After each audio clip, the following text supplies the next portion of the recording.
తరతరాలుగా వస్తున్న జ్ఞానం, ఆధునిక చట్టాలు, వ్యవస్థలు వీటన్నిటి మధ్య సంఘర్షణ వచ్చినప్పుడు అసలేం జరుగుతుంది? ముఖ్యంగా శతాబ్దాలుగా ప్రజల ఆరోగ్యాన్ని కాపాడుతూ వస్తున్న పారంపర్య వైద్యం సంగతేంటి? ఈరోజు మనం సరిగ్గా ఇదే అంశం గురించి లోతుగా మాట్లాడుకోబోతున్నాం. మన ముందున్నది ఒక మామూలు పత్రం కాదు. ఇది ఆయుర్వేద పరంపరా మూలిక వైద్య మహాసంఘం వాళ్ళు విడుదల చేసిన ఒక ఉద్యమ ప్రకటన. ఈ విశ్లేషణలో మన లక్ష్యం చాలా స్పష్టంగా ఉంది. ఈ పారంపర్య వైద్యులు ఎదుర్కొంటున్న సవాళ్లేంటి? వాళ్ళు తమ ఉనికిని, గౌరవాన్ని నిలబెట్టుకోవడానికి ఎలాంటి వ్యూహాలు పన్నుతున్నారు? వాళ్ల మాటల్లోనే వాళ్ల ప్రయాణాన్ని అర్థం చేసుకుందాం. అవును, ఇక్కడ ఆసక్తికరమైన విషయం ఏంటంటే ఇది కేవలం వినుతుల పత్రంలా లేదు, చూస్తుంటే ఒక పునరుజ్జీవన ప్రణాళికలా ఉంది. సాంప్రదాయం, చట్టం, పర్యావరణం, ఆధునిక సంస్థాగత నిర్మాణం ఇవన్నీ ఒకే చోట ఎలా కలుస్తున్నాయో ఈ ప్రకటన చూపిస్తోందన్నమాట.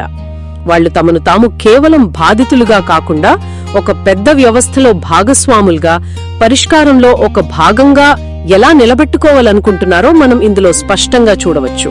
ఈ మేనిఫెస్టో చదువుతున్నప్పుడు నన్ను అన్నింటికంటే ఎక్కువగా ఆశ్చర్యపరిచిన విషయం ఒకటి ఉంది. ఈ సంఘం ఏర్పాటే కేవలం 2 నెలలే అయిందట.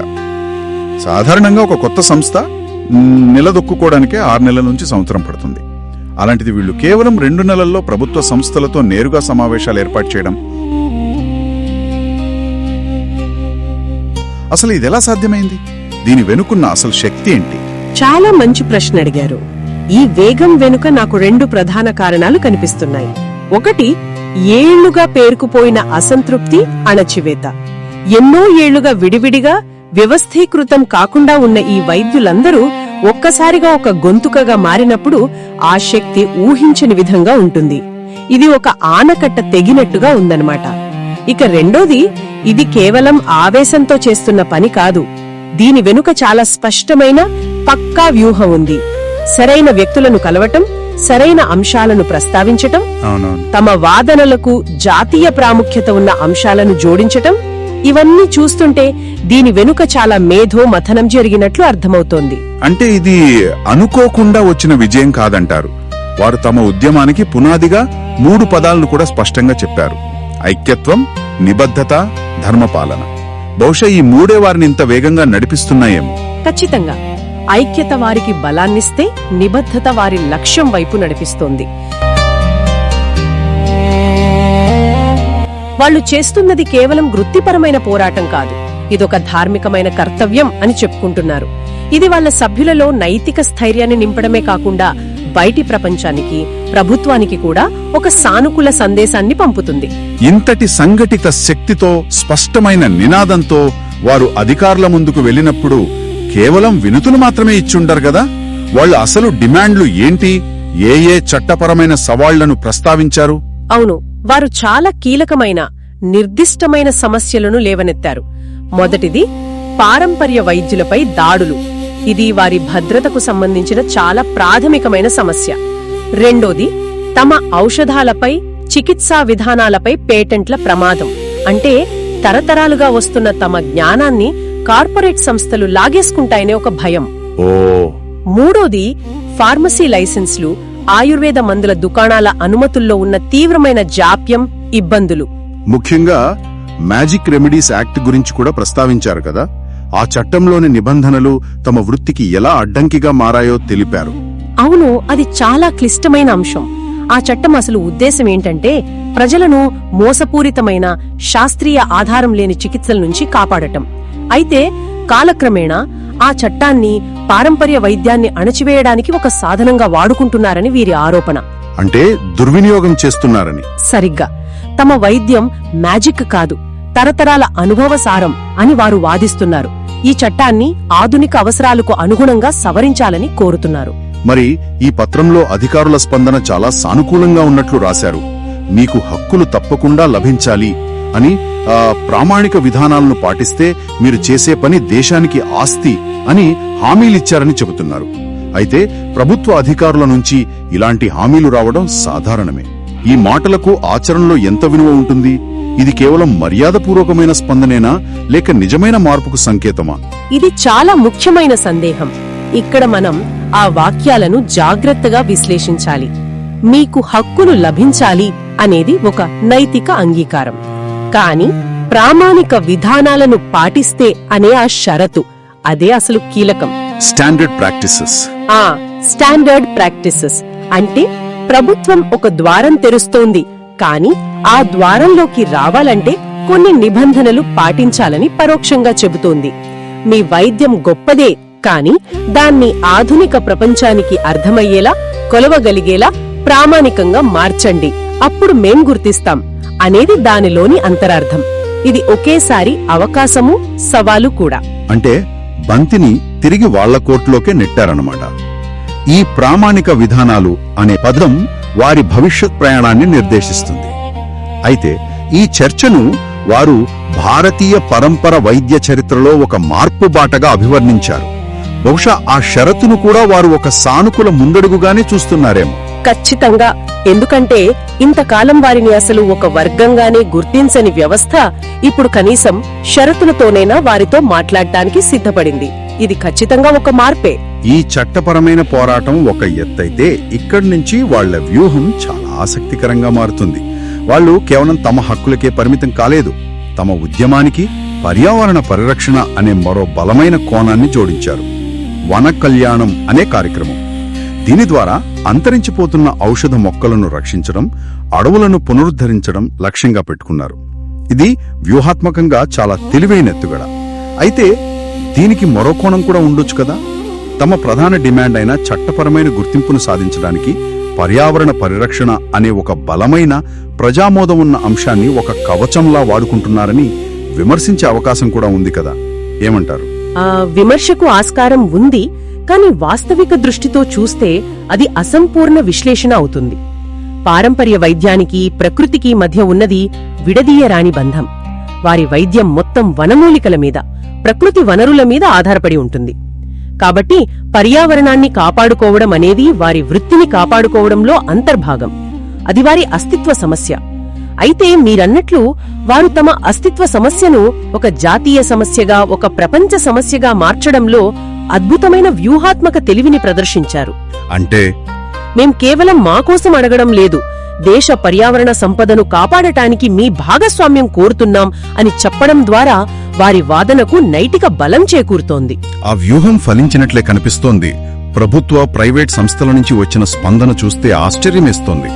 కేంద్రీయ ఔషధ మొక్కల బోర్డు ఏకంగా మీరు అడగండి, వేలాది ఔషధ మొక్కలు ఇవ్వడానికి సిద్ధం అని చెప్పడమే కాకుండా పరంపర వైద్యుల చేతుల్లోనే భారత ఔషధ సంపద సురక్షితం అని భరోసా ఇచ్చిందట. ఇది ఎంత పెద్ద గుర్తింపు! జ్ఞానం, నైపుణ్యం, నిబద్ధత మీ దగ్గరే ఉన్నాయని ఒక ప్రభుత్వ సంస్థ అధికారికంగా అంగీకరించడం. బయోడైవర్సిటీ బోర్డు కూడా ప్రకృతి రక్షణలో పరంపర వైద్యుల కంటే గొప్ప పాత్ర ఎవరిదీ కాదు అని ప్రశంసించడం వారి నైపుణ్యానికి దక్కిన గౌరవం. నిజమే. ఇంతకాలం వారిని నాటు వైద్యులు అని చిన్నచూపు చూసిన సమాజంలో ఇప్పుడు పర్యావరణ సంరక్షకులు అనే గౌరవం లభిస్తోంది. ప్రభుత్వ సంస్థలే కాదు, ఒక ప్రముఖ ప్రైవేట్ సంస్థ కూడా వీరితో కలిసి పనిచేయడానికి ముందుకొచ్చింది.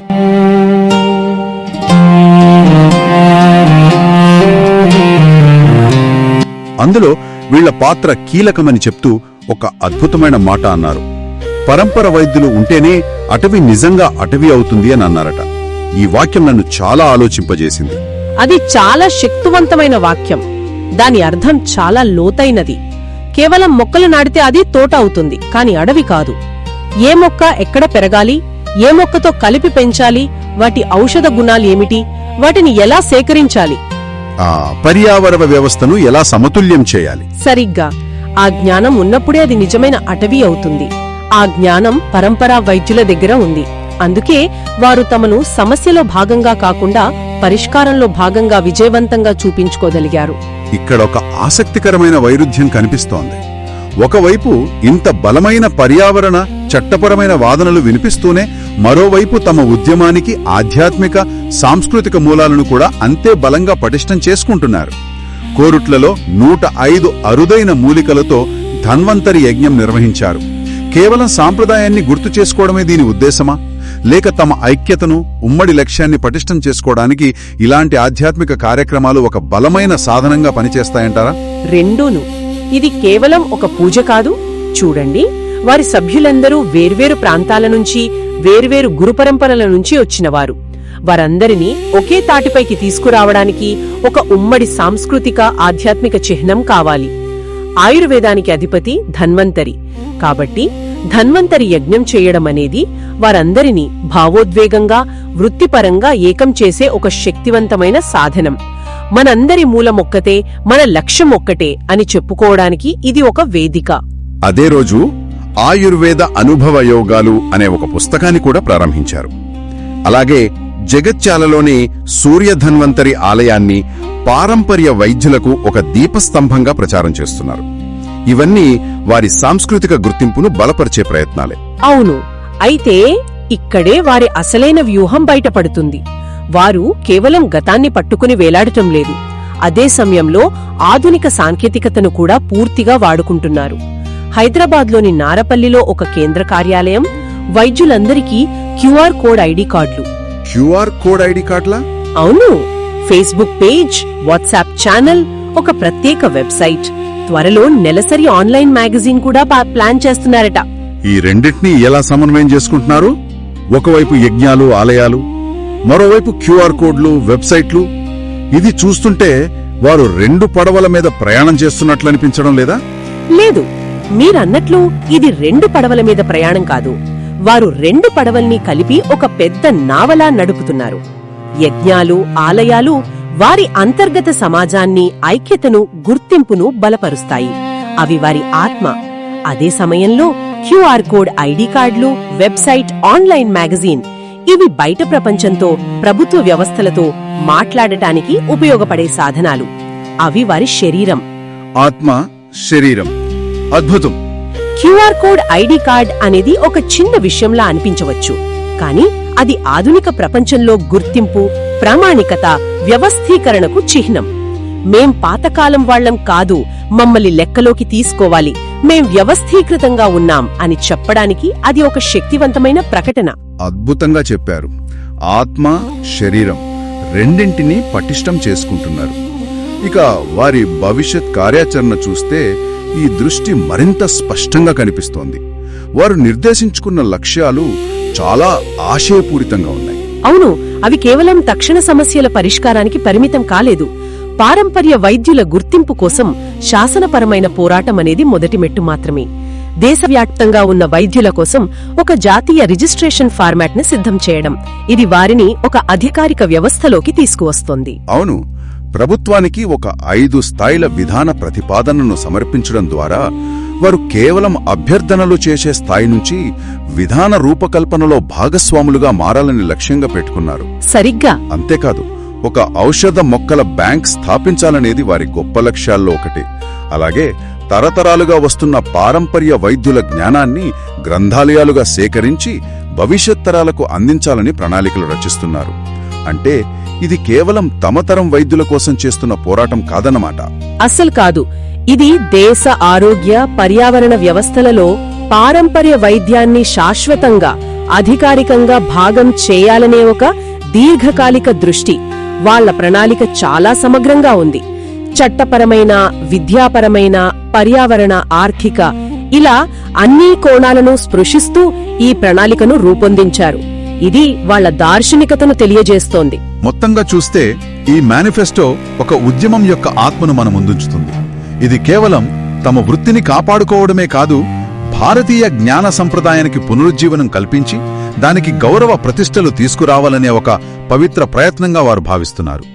మన ధర్మం సత్యం, మన ప్రయత్నం స్వచ్ఛం, మన పోలాటం సమాజం కోసం అనే వారి వాక్యంతో ఈ ప్రకటనను ముగించారు. ఈ మొత్తం చర్చ మనకొక ముఖ్యమైన ప్రశ్నను మిగురుస్తోంది. ఈ పత్రంలో పరంపరా వైద్యుల జ్ఞానాన్ని గ్రంథాలయాలుగా సేకరించే ప్రణాళికలు ఉన్నాయని చెప్పారు కదా. తరతరాలుగా, వ్యక్తిగతంగా, కొన్నిసార్లు రహస్యంగా గురు శిష్య పరంపరలో మౌఖికంగా అందించబడుతూ వచ్చిన ఈ అపారమైన జ్ఞాన సంపదను ఇప్పుడు గ్రంథస్థం చేసి వ్యవస్థీకరించినప్పుడు ఏం జరుగుతుంది? అంటే ఆ జ్ఞానం అందరికీ అందుబాటులోకి వస్తుంది కదా. అది మంచి విషయమే కదా. మంచి విషయమే, కానీ దానిలో కొన్ని చిక్కులున్నాయి. ఈ క్రమంలో ఆధునిక ప్రపంచం కోరే ప్రామాణీకరణ అంటే స్టాండర్డైజేషన్, బహిరంగ లభ్యత అంటే ఓపెన్ యాక్సెస్, ఇలాంటి డిమాండ్లను ఇది ఎలా ఎదుర్కొంటుంది? ఉదాహరణకు, ఒకే మొక్కను 10 మంది వైద్యులు 10 రకాలుగా వాడవచ్చు. వారి అనుభవాన్ని బట్టి, రోగి తత్వాన్ని బట్టి మోతాదు మార్చవచ్చు. మరి దాన్ని ప్రామాణికం ఎలా చేస్తారు? అవును, నిజమే. ఈ మార్పులో ఒక మౌఖిక అనుభవపూర్వక సంప్రదాయం నుంచి ఒక లిఖిత నియమబద్ధ సంప్రదాయంగా మారే క్రమంలో మనం ఏమి పొందుతాము, బహుశా ఏమి కోల్పోవచ్చు ఆలోచించాల్సిన విషయం.